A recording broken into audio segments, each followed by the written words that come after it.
네, 오늘의 첫 번째 라이브픽, 조국 전 장관으로 향하는 검찰의 수사 소식으로 시작합니다. 네, 이도훈 문화일보 논설위원, 김상일 시사평론가, 김태현 변호사 모셨습니다. 어서 오세요. 안녕하세요. 이도훈 위원님, 정경심 교수 조금 전에 리포트 보신 것처럼, 현장 연결하신 것처럼 구속 후에 두 번째 조사를 받고 있다고 하네요. 그렇습니다. 일단 구속을 했으니까 빨리빨리 수사를 해서 더 진도를 나가야 되겠죠.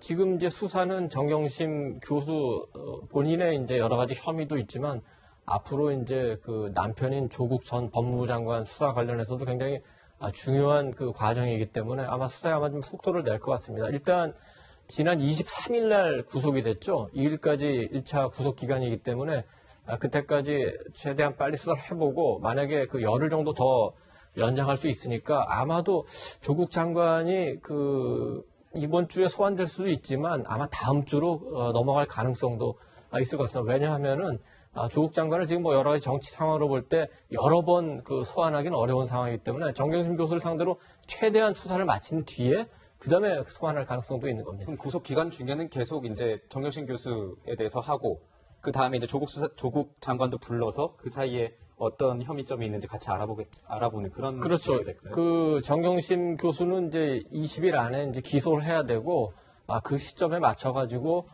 조국 전 장관에 대한 수사도 하면서 이제 조국 장관에 대한 사법 처리를 어떤 방향으로 할 건지, 네. 예를 들어서 기소를 할 건지, 기소를 하면 구속 기소를 할 건지, 불구속 기소를 할 건지, 그래서 구속영장을 청구할 건지 이런 문제들이 이제 검찰에 남겨진 중요한 숙제가 되겠죠.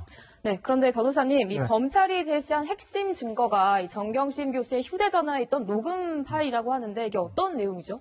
이제 미공개 정보 이용하려면 내가 우연히 그 주식을 산 건지 주식을 워낙 잘하는 사람이라서 우연히 WFM 오를 것 같은데 해서 미리 산 건지 아니면 그 정보를 WFM 관계자부터 받았는지 이게 이제 중요한 거예요. 사실관계로. 네. 그러면 그거를 이제 입증하는 몫인데 지금 보시면 정경심 교수가 녹음을 한다는 거 아니겠어요? 그런데 그걸 보면 이제 주식 가격에 대해서 구체적으로 조봉동 씨하고 논의한 어떤 내용이 들어가 있다는 것 같아요. 검찰이 영장실질심사할 때 저 녹음 파일 틀지는 않았는데 녹음 파일을 녹취록으로 만든 걸 제시했다고 하죠. 네. 그러니까 알려진 얘기에 따르면 저걸 제시하니까 변호인 측이 굉장히 당황했다는 거예요. 왜냐하면 변호인 측 입장에서 보면 정경심 교수가 저 얘기를 미리 해줬으면 상관없을 거예요. 그러니까 변호인들한테 피의자들이 모든 걸 다 본인한테 정말 불리한 걸 다 얘기를 해야 변호인들이 대책을 짜는데 정경심 교수가 이런 얘기 안 하면 변호인들은 모르고 있는 거거든요. 나는 그냥 우연히 주식을 샀을 뿐이지 들은 거 아무것도 없어요. 라고 얘기하면 변호인들 그게 맞나 보다 하고 의뢰인 말에 믿고 딱 들어갔는데 검찰 측에서 이 녹취록을 제시해요. 이거 봐. 주식 가격 논의한 거 있는데 이러면 변호인들 입장에서 당황할 수밖에 없는 거죠. 그럼 이제 재판 그때부터 꼬이기 시작하는 거거든요. 불이탈을 맞고.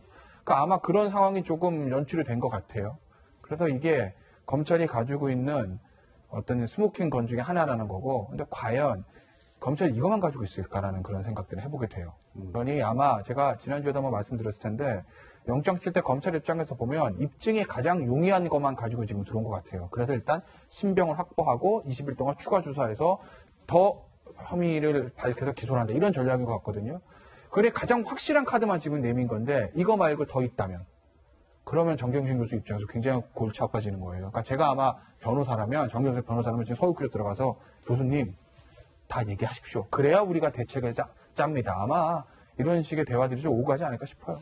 변호사님, 다시 좀 여쭤보면은 그 스모킹 건이라고 하셨는데 이제 조국 장관과의 그 정경심 교수와 남편인 조국 장관과의 이 대화 내용도 혹시 이 녹취 파일에 있지 않을까 이런 또 관심이 좀 쏠리고 있습니다. 글쎄 그럴진 잘 알 수는 없는데 남편이랑 대화하면서까지 그렇게 녹음한 사람이 어디 있겠어요? 그러니까 예를 들면 이 조범우동 씨와 이런 것들은 일종의 회의니까 그 내용을 좀 보존하기 위해서 정경심 교수가 녹취를 했을 수는 있죠. 나중에 다시 들어본다든지. 근데 부부간의 대화인데 그걸 녹음을 했을까? 왜냐면 부부 집에서 얘기해도 되는 거 아니에요? 그러니까 조국 자동 녹음되는 핸드폰도 있죠. 그거는 그럴 수도 있어요. 그러니까 예를 들면 예전에 그 국정농단 사건 때 네. 정호성 전 부속실장 녹음 휴대전화 그런 휴대전화라는 거 아니겠어요? 그래서 다 녹음 파일 엄청 많다고 알려졌는데 정경심 교수 휴대전화가 그런지는 제가 알 수는 없으나 그렇다고 하면 모를까? 그게 아니라 본인이 이건 중요한 대화니까 녹음을 해야 되겠다 이렇게 취사 선택해서 하는 거라면 글쎄 남편과의 대화를 했을지 그건 저는 개인적으로 조금 아닌 것 같기도 하고 그렇지는 모르죠. 뭐가 있을지 모르니까. 네, 평론가님께 여쭤볼게요. 이 녹음 파일 내용을 보면 이 WFM 주식에 관한 얘기가 나오는데 실제로 이 정경심 교수가 이 주식 12만 주를 이제 산 거죠? 네네. 그러니까 뭐 그 사는 과정에서 이제 뭐 그 조범동과 대화하는 내용이 나온 거죠. 그래서 네. 이제 뭐 이게 얼마 정도 오를 것이냐, 뭐 언제쯤 팔아야 할 것이냐 이런 구체적인 주식 매매와 관련된 이야기를 했다는 거예요. 그리고 또 이게 얼마쯤 오를 거냐라는 걸 이제 이야기하려면 당연히 거기에서 무슨 호재가 있어서 어떻게 오른다 이런 내용들이 나오겠죠. 그런데 네. 만약에 이런 이야기를 했다면 이것이 이제 미공개 정보에 해당이 되고 이 미공개 정보를 이용해서 정 교수가 주식을 매입한 것이 된다. 차명으로 네. 된다 이런 것이고요. 그리고 또 이제 주식을 매입한 가격이 또 문제가 되는데 네. 당시 이제 이게 상장 주식이면은 그 주식의 가격을 뭐 평가할 이유가 없이 시장 가격으로 보면 되는 거거든요. 그럼 시장 가격이 그 당시에 7,000원 정도 했었는데 이것을 5,000원 정도에 매입을 했다는 거예요. 그렇다고 한다면은 그 7,000원과 5,000원 사이에 한 2억 4천만 원 정도의 이제 사실상의 부당이익을 본 것이 아니냐 이런 그 것들이 문제가 지금 대두되고 있습니다. 네. 위원님 보면은 이정 교수가 이제 차명 투자를 할 당시에 조국 전 장관 계좌에서 5천만 원이 흘러 들어왔다. 이런 정황이 포착된 것으로 보이는데 이게 맞다면 이거는 뭐 뇌물죄, 뭐 뇌물수수 혐의도 연관이 돼 있는 거 아니냐 뭐 이런 얘기도 나오고 있습니다. 뭐 그렇게 의심할 수 있는 여지가 있을 것 같습니다. 특히 이제 돈을 보냈다는 게 2018년 1월인데 조국 전 장관이 이제 민정수석 그 재직될 때 아닙니까? 특히 그 돈을 그 청와대 인근에 있는 그 ATM 머신에서 그 계좌 이체했다는 지금 보도까지 나왔으니까 그렇게 되면 지금까지는 우리의 논란이 그거 정경심 교수가 그냥 그 인터넷 그 계좌 인터넷 뱅킹으로 보냈을 거 아니야? 이렇게들 다들 예상을 했는데 그게 아니라 당시 민정수석이 직접 보냈다면 조금 그 얘기가 달라지는 것 같습니다. 그런데다가 그 2달 전에 그 코링크가 투자한 그 블록체인 업체가 갑자기 그 사업을 중단해서 청산을 하는데 한 달 뒤에 법무부에서 그 블록체인 관련해서 그 규제 방안을 발표하지 않았습니까? 네. 그래서 그 이런 여러 가지 그 사건들이 한 불과 2개월, 3개월 이내에 이렇게 일어나니까 혹시 관계가 있는 거 아니냐. 그래서 혹시 그 민정수석으로서 뭔가를 주고 뭔가를 받은 거 아니냐. 이제 이런 의심을 검찰에서는 그 할 수는 있겠습니다. 중요한 거는 WFM에서 그 2차 전지 업체에서 그 8억 원의 당시 시가에 해당하는 그 주식을 왜 6억 원의 그 정경심 교수에게 차명거래해서 팔았는지 혹시라도 그게 사실은 정경심 교수가 아니라 그 조국 민정수석을 보고 그렇게 그 싸게 해준 거다. 이렇게 만약에 진술을 한다면 조국 전 장관한테는 굉장히 불리한 진술이 되겠죠. 네, 그런데 변호사님, 이 조국 전 장관이 이제 아들과 함께 또 정경심 교수를 면회를 했잖아요. 그런데 지금 이 조국 장관의 계좌에서 5천만 원이 이체된 정황이 나왔는데 이게 문제가 되진 않을까요? 면회요? 네. 그건 상관없어요. 상관없나요? 가족이기 때문에. 그러니까 검찰에서 예를 들면 직계 가족까지들 면회를 금지 조치를 해놨으면 모를까? 그게 검찰이 안 해놓은 상태이기 때문에 뭐 부인이 구속됐는데 뭐 남편이 당연히 그 다음날 가야 되는 거 아니겠어요? 그 면회하는 건 문제 없는 거고. 그러니까 설사 이 면회한다 하더라도 이게 변호인 접견이 아니라 일반 접견이거든요. 일반 네. 접견은 녹음 다 되고요. 그거를 담당 검사가 행정법에 따르면 구치소 요구해서 볼 수가 있어요. 그러니까 속된 말로 이거 공범 혐의가 있는데 좀 증거 인멸이나 범죄 은닉이나 은밀한 얘기 하는 거 아니야? 뭐 이렇게 이제 의심들 하시는 건데 네. 그럴 수도 없을 뿐만 아니라 설사 그런다고 하더라도 검찰에서 그거 바로 파악이 가능하니까 그게 뭐 검찰 입장에서 손해볼 건 없는 거죠. 그렇기 때문에 뭐 조국 교수의 면회는 저는 문제 삼을 필요는 없다고 봅니다. 네. 네, 조국 전 법무부 장관의 동생에 대한 구속영장 재청구도 지금 검찰이 좀 앞두고 있는 상황인데, 위원님, 네. 조국 장관에 대한 본격적인 수사가 좀 임박한 것 같습니다. 뭐 정경심 교수가 구속되면서 어차피 그 조국 전 장관에 대한 수사는 임박했던 것 같고 조국 장관 동생에 대한 그 영장 재청구는 뭐 사실상 좀 예정이 돼 있었다고 봐야 되겠습니다. 왜냐하면 지난번에 이제 유명해진 명재원 판사가 그 처음 그 영장을 기각했을 때부터 좀 무리하게 그 영장을 기각했던 거 아니냐 이제 그런 비판이 있었기 때문에 이거는 뭐 당연한 수순으로 가는 거고.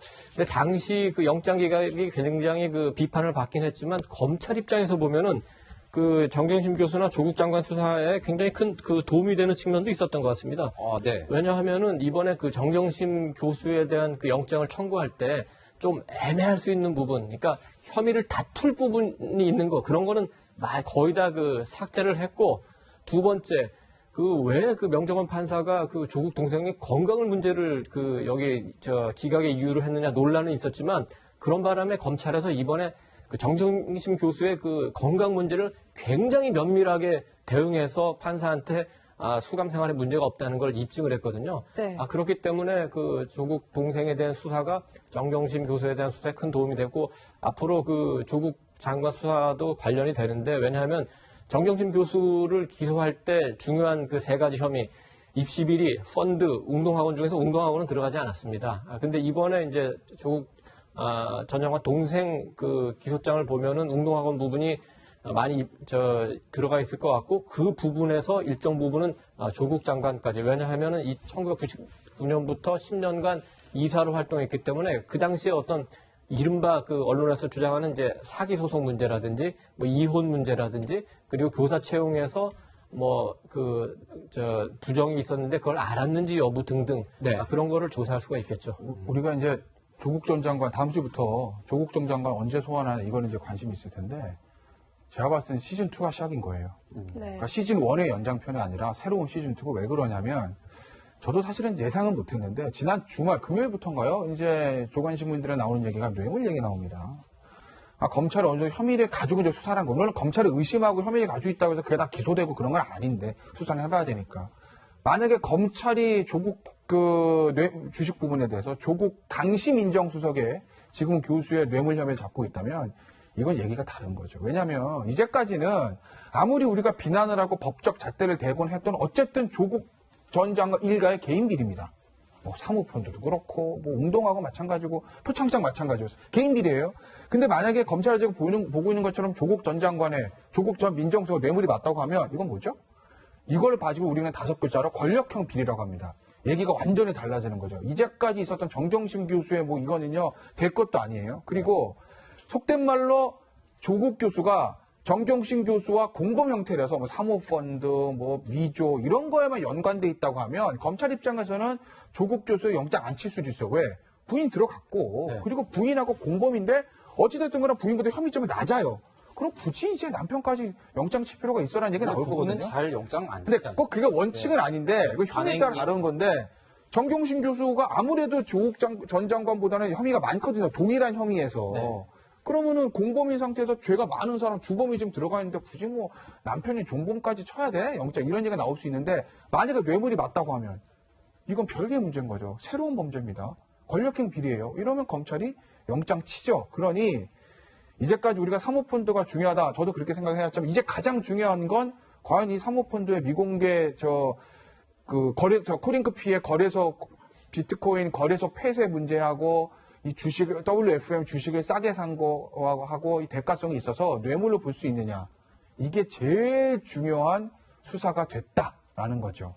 네, 이 권력형 비리로까지 번질 수도 있다고 해주셨는데요. 일단 정경심 교수 측은 이 11개 혐의를 모두 부인하고 있습니다. 이 정경심 교수의 변호인 측 이야기 먼저 들어보시죠. 영장 기재 범죄 사실 전체가 다 사실이 과장이거나 왜곡이거나 잘못된 법리 적용이거나 하기 때문에 어느 거 하나 우리가 다 인정한 것은 없죠. 영장 기재된 범죄에 대해서는 모두 다 인정하지 않는다라고 이해하시면 됩니다. 부당하게 과도하게 평생의 상처를 받는 일들은 이제 여기서 그쳐야 된다 이런 생각을 하고 있고요. 네, 평론가님 그러니까 이제 네. 공범이 아니라 사기 피해자다 이렇게 주장하고 있는 것 같아요. 그러니까 이거 좀 밝혀봐야 돼요. 네. 좀 전에 이제 김 변호사님 말씀하신 거는 조 장관이 그 직접 뇌물 대상이 될 수도 있다라는 가능성을 말씀해 주신 건데, 그런 가능성도 있겠죠. 조사를 해봐야 되지만. 네. 하지만 지금까지 드러난 상황으로 보면, 그리고 조범동의 기소장을 읽어보면 정경심 교수가 처음부터 관여를 깊게 한 거로 보이진 않아요.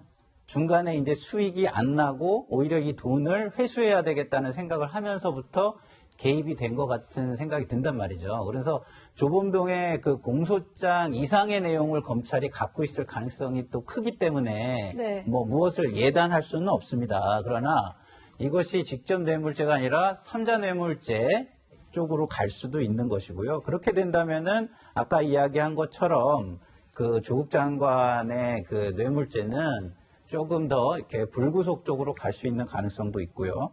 그러나 이제 정경심 교수와 관련해 가지고서 변호인들이 이렇게 모든 걸 부인하는 방식은 저는 조금 그 전략을 너무 잘못 짠 것 같다 이런 생각이 듭니다. 네. 왜냐하면 그 아까도 얘기했지만 그 가장 이렇게 검찰의 입장 중에서 가장 정확하게 나와 있는 게 조범동의 공소장이거든요. 그걸 만약에 읽어봤다면 그 상황에서 그 공적 부분에 대한 정보가 없이 감히 이런 일을 벌일 수 있을까라고 하는 부분들이 드러나요. 그것이 이제 상장과 우회 상장이라든가 상장과 관련된 부분. 네. 그러고 난 다음에 두 번째는 주가 조작의 부분으로 넘어가는데 앞부분 상장과 관련된 부분도 그렇고 주가 조작과 관련된 부분도 국가의 정책과 맞물려 있는 사업과 다 연관이 되고 있어요. 그래서 그런 측면에서 보면은 이것이 저 변호인들이 이야기하는 것처럼 뭐 저렇게까지 막 아니다라고 부인 전략으로 가는 것이 맞는 전략이냐 이런 거는 저는 좀 잘못된 거 아닌가 개인적으로 그렇게 생각해 봅니다. 정경심 교수가 이렇게 부인을 하기 시작하면서 이제 조 전 장관의 오촌 조카 이 첫 공판에서 이 조카하고 정 교수 사이가 좀 이렇게 틀어지는 듯한 그런 모양새가 좀 나왔습니다, 위원님. 그러니까 우리가 그 흔히 하는 말로 이제 죄수의 딜레마가 시작된 것 같은데, 오촌 조카하고 정경심 교수 중에서 누가 주범이고 누가 더 그 큰 죄를 졌느냐 이걸 갖고 서로 다투는 상황이 됐는데, 사실 이 사건 초기만 하더라도 오촌 조카가 굉장히 정경심 교수나 조국 전 장관을 그 보호하려는 태도를 많이 보였어요. 그래서 실제로 코링크의 증거인멸도 굉장히 지시하고 그러지 않았습니까? 근데 수사받는 과정에서 어느덧 그 여권에서부터 그런 논리가 나오기 시작했는데, 이거 사실 그 정경심 교수가 오촌 조카한테 그 사기당한 거다. 그렇게 보면 굉장히 그 간단한 사건이다. 이렇게 하면서 실제로 그 정경심 교수가 그런 식의 그 증언을 하기 시작하고, 뭐 나중에 얘기할 기회가 있을지 모르지만 김경록 씨에 대한 부분도 증거인멸도 김경록 씨한테 떠미는 듯한 모습을 보이거든요. 그렇다면 오촌 조카와 변호인 입장에서는 공범인데 그 중에서 이제 경중을 가린다고 생각했는데 정경심 교수는 잘못이었고 전부 다 우리 잘못이다. 그렇게 되면 생각이 달라지죠. 오촌 조카는 지금 나이가 36, 37이거든요. 주식 전문가인데 이미 이제 금융계에서는 뭐 퇴출된 거고 자신의 미래를 생각해야 되지 않습니까? 그리고 가족들은 또 어떻게 하겠습니까? 네. 가족들의 미래를 생각해야죠. 그러면은 지금 뭐 조국 전 장관이나 정경심 교수 입장을 생각할 때가 아니죠. 자기부터 그 어떻게 살 길을 챙겨야 되지 않겠습니까? 그래서 앞으로 정경심 교수하고 오촌 조카 사이가 이렇게 틀어졌기 때문에 이게 어떻게 보면 점입작용이 될 수도 있어요. 그렇게 되면 오촌 조카가 어떤 진술을 하냐. 오촌 조카가 단순히 정경심 교수에 대한 진술만 할까요? 조국 전 장관에 대한 진술을 하지 않을 가능성이 있을까요? 그런 여러 가지 좀 문제를 다양하게 놓고 봐야 될 것 같습니다. 저게 이렇게 돼요. 그러니까 네. 이번 오촌 조카 공소장에는 없는데, 만약에 이제 여권 일부에서 나오는 것처럼 조국 전 장관 오촌 조카 조모 씨가 정경심 교수 일가에다 사기를 친 거라면 사기 구수 얼마죠? 10억 넘습니다. 그 20억 가까이 돼요. 특경 사기 추가입니다. 그냥 사기가 아니라 특정경제가중처벌법 사기 추가예요. 자본시장법 위반 있죠. 특경 사기 있죠. 특경 횡령 있죠. 이거 어떻게 돼요, 이 사람? 그 형량이 엄청 날아나는 거예요. 예. 그러니 뭐 없는 죄를 뒤집어씌고 이건 당연히 그러면 안 되는 거지만, 조국 전 장관의 사촌 동생 오촌 조카인 조모 씨 입장에서 보면 지금 정경심 교수를 두둔해줄 이유는 아무것도 없는 거죠. 뭐 네. 없는데 맞으면 이렇게 하면 안 되는 거지만 있는 걸 있는 그대로 털어놓을 수밖에 없는 상황 아니겠어요? 네, 이 오촌 조카와 정경심 교수의 이 틀어진 관계와 또 정경심 교수의 휴대전화 녹취 파일이 핵심 증거로 떠올랐는데요. 이 수사에 미칠 영향까지 짚어봤습니다. 네, 다음 라이브 픽은 세금 탈루 의혹이 제기된 최순실 모녀에 대한 소식입니다.